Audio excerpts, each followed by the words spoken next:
Hey everyone, so I wanted to make this video because I think obviously a lot of Habs fans are excited about the potential of acquiring Patrick Laine, whether it's through an offer sheet or through a trade. And we know Mark Bergevin would be capable of doing such. But I decided to make this video to get everyone, including Habs fans, back to ground and talk about 7 potential trade targets or free agent targets that are more realistic and could get done a lot easier. So hopefully you enjoyed the video. Welcome to the channel, and thanks for watching. Hey everyone, it's John here from Hot Take Hockey to talk about Habs trade rumors and 7 players I think that they could still target. So I'm going to go through these players. You let me know in the comments what you think on these players. If you're a Habs fan or you're just a hockey fan in general, welcome to the channel. So Habs have about $4 million of cap space right now, and they signed Ben Chiarot out of free agency. Their forward group seems to be okay, and they're definitely solid with their goalie tandem of Carey Price and Keith Kincaid. So I'm going to talk about these 7 players. You let me know what you think, and let's start off. So we're going to start off with Jake Gardner. Jake Gardner is a name that obviously we've talked about a lot, and when I made my trade rumor video just about a week ago as I make this video, I talked about 4 teams that quite recently were in on Jake Gardner, and that was the Winnipeg Jets, the Toronto Maple Leafs, the Buffalo Sabres, and the Arizona Coyotes, in no specific order. So I think if you look at the Toronto Maple Leafs, they don't have the cap space. They're trying to figure out what they can do for Mitch Marner. So they technically do have the cap space, but what Mitch Marner is going to sign for is just not going to work. The Winnipeg Jets, they lost defenseman. That looks like more of a fit. The Buffalo Sabres as well, if they do trade Ristolainen. And then the Arizona Coyotes are okay on defense, but they have been rumored to be in on Gardner as well. But the Montreal Canadiens at the start of the offseason, I said were going to be the favorites for Jake Gardner, along with potentially the Minnesota Wild, if they were to move on from Jared Spurgeon.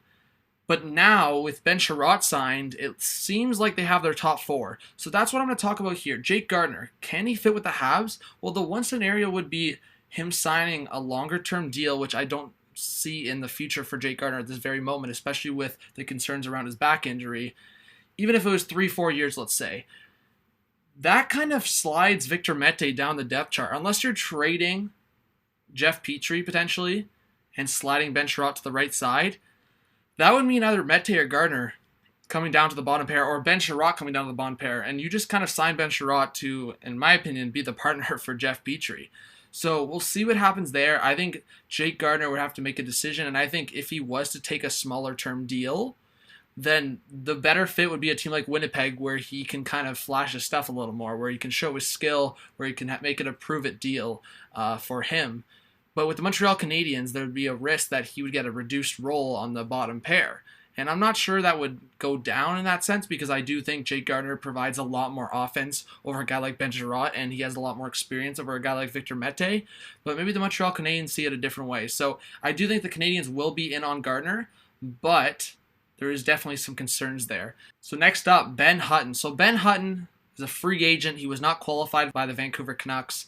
And for Ben Hutton, I think it's a little different because he didn't really have success in a top 3, top 4 role, and that's where a lot of teams are timid. And I think Mike Johnson suggested it on NHL Network that maybe a team like Minnesota that's already established in the top 4 could get a guy like Ben Hutton on their bottom pair where they don't have a lot of depth. So that's a team I would look at. But the Montreal Canadiens, maybe they sign Ben Hutton and he can be on that bottom pair with Brett Kulak. If they don't feel like Noah Juulsen is ready for a committed full-time NHL role, then maybe that's a move that you want to make.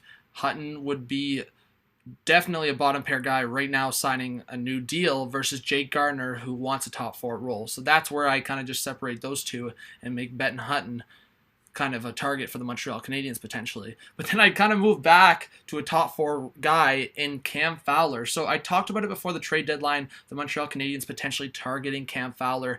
Honestly, just in my mind, the way Cam Fowler has struggled with the Anaheim Ducks and just hasn't had that defensive presence beside him, and except for sometimes when he's partnered with Josh Manson. But for Cam Fowler, imagine if he was partnered with a guy like Shea Weber. I think that would help him a lot.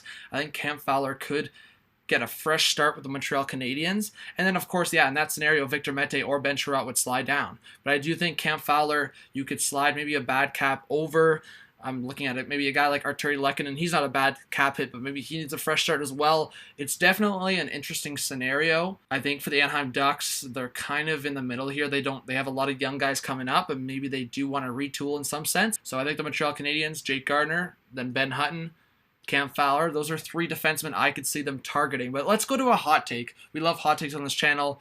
Bobby Ryan. And before Montreal fans freak out, I'm going to tell you why. So Bobby Ryan dropped over 40 points last year. Yes, he has a $7.25 million cap hit. Montreal Canadiens fans, do not forget you have Karl Alzner still for 3 more years. And when you're talking about Karl Alzner, who's not even playing the NHL and making a decent amount over $4 million per year, that's definitely not a cap you want. And then when I think of a scenario here, I'm thinking maybe you slide Karl Alzner over to the Ottawa Senators, maybe one of Lehkonen or Byron. Then the cap slides back over, and you have a guy like Bobby Ryan who can play in your top 9 or even top 6 potentially and get 30, 40 points. I think that's a lot better versus a guy like Lehkonen. I think for the Montreal Canadiens, you want to try to keep Byron, but Byron's 30 years old, 4 years left at about $3.4 million. That might be a concern in the second half of that contract. But for a guy like Lehkonen, I would expect him, especially if he's only playing third line minutes, to only get 20, 30 points. So maybe you want more experience in Bobby Ryan, and for the rest of his contract versus Alzner, who has 3 years left, it's just not going to work. So this is a little bit of a hot take. I really, at the end of the day, it's the Bobby Ryan contract. I really don't see anyone going out of their way to commit to that contract. But for the Ottawa Senators and Pierre Dorion and Eugene Melnyk, who are always trying to save money and they are over the cap floor, maybe that's a deal they like. Try to put Karl Alzner the way they're trying to put Nikita Zaitsev into a higher role to get some success again. Again, I don't know what the scenario is for Karl Alzner. He's obviously struggled with certain things. He struggled with injuries, and the Montreal Canadiens have just not put him into the lineup. So we'll see what happens. He is very slow. This is not me saying it's going to happen. This is me just throwing it out there as a hot take. How cool would it be if the Montreal Canadiens could bring back Andrei Markov? Well, there's been other rumors around Markov, other teams. Markov does not want to sign a PTO. He wants an NHL deal. And maybe he's that veteran that could slide into the bottom pair. Obviously, Victor Mete, in some sense, already has Shea Weber. If they're partnered up again together, that's his veteran. But maybe Markov, it could be pretty cool. He could play his 1,000th NHL game with the Montreal Canadiens. He could retire a Montreal Canadien and potentially win a Stanley Cup. Who knows? I think the Montreal Canadiens definitely have a bright future, and we'll see what happens. And I just want to leave it at that. I know Montreal fans, I've seen it all over Twitter, want a return with Markov. At least some do, and that would be pretty cool, but I do think it's going in a different direction, but it still could happen. TJ Brodie. So with Valimaki going down with an injury, once a rumor of TJ Brodie or Hamonic definitely being traded, that kind of went away. So I think for TJ Brodie, if he was going to be traded to the Montreal Canadiens, it would have to be when Valimaki comes back, and that's well into the season. Obviously, I think for TJ Brodie, who's on an expiring deal, it would kind of have to be a cheaper price versus what he was going to go for in this offseason. So that might be just a draft pick and a prospect, or just a draft pick. So we'll see what happens in that regards. Obviously, it also depends how the Calgary Flames are doing in the playoff race, and if they feel Valimaki can play a bigger role, if Shillington, Anderson can all play bigger roles, then they essentially don't need TJ Brodie anymore. So we'll see what happens in that regards. There has been some rumors for TJ Brodie connecting to the Montreal Canadiens, and we'll definitely keep an eye on that. Last but not least, Julius Honka. So there's been some recent rumors around Julius Honka. If the Montreal Canadiens want to sign a guy like that, then maybe he can battle for a bottom pair role. Jimmy Murphy tweeted it out. Honka is a guy that's always been on the outside with the Dallas Stars. At most, he's been playing on their bottom pair, so maybe the Montreal Canadiens can cash in on a low-risk, high-reward potential there. And I wouldn't say the high reward is going to be a top 3 defenseman, but if he does get help and potentially works on his game, maybe I could see Honka ceiling being a 4 or 5 defenseman. So we'll definitely keep an eye on that as well. But I just want to talk about, so we've gone through our 7 players here, but I just want to look at the Detroit Red Wings for a second. They have a lot of bad contracts, whether it's Abdelkader, Franz Nielsen, Jonathan Eriksson, who only has 1 year left on his contract, Even De Kaiser's contract isn't great, but he's been okay. Maybe the Montreal Canadiens can work something out with the Detroit Red Wings and trading that Karl Alzner contract. It would be so tough. And Stevie Y, he's a smart guy. So to trade that Alzner contract with 3 years left, I don't know if you would have to retain a little bit or maybe bringing back that Abdelkader contract. The only problem with that is the Abdelkader contract has an extra year, 4 years left. Do the Montreal Canadiens prefer having a bad contract up front?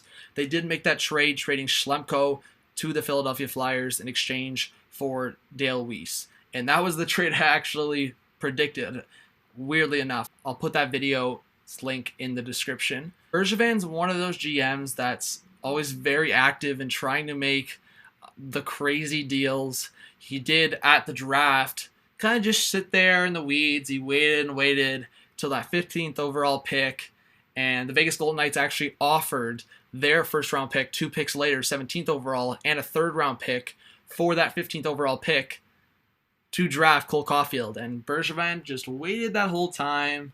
Boom, got Caulfield. So I think Bergevin's always looking to do crazy things. Sometimes he's waiting in the weeds, but we'll see what happens. That's why, I have the hot take of Bobby Ryan. Maybe he tries to figure something out with the Detroit Red Wings. Like I said, they have a few bad contracts. It wouldn't be a bad thing. Maybe throw in a prospect, try to retain a little bit. Who knows? Jonathan Ericsson wouldn't be a bad guy to have on the bottom pair, and he only has 1 year left on that contract before the Montreal Canadiens start handing out different contracts to other people. So let me know what you think about these scenarios, the 7 players I talked about. It was just a conversation video, but if you do enjoy this content, if you do enjoy the conversation, if you do enjoy being part of a growing hockey community, because there's not many out there, definitely please subscribe to the channel, drop a like, leave your comments below. This was John from Hot Take Hockey. Have a good one. Peace out.